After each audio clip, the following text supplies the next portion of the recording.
如果你係做高價服務嘅生意，發現啲客咧問完價之後就消失咗，呢段片咧就可以教你將無效嘅流量變成真正嘅信任成交啦。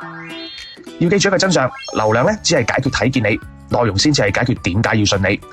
高價品成交鬥嘅唔係曝光率，而係爭取安全感。好多老闆開口埋口咧就要更多曝光，要流量啦，甚至怪個平台唔俾流量佢。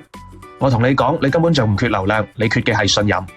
客戶唔係認識唔到你，客戶係根本唔信你。喺高價品類入邊，盲目追求大眾流量，簡直係一場災難。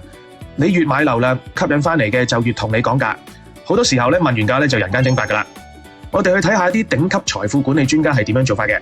面對手上攞着大批資金嘅高淨值客戶，佢哋絕對唔會喺片度自吹自擂自己回報有幾高，反而係去講有錢人經常踩嘅3個合約盲點。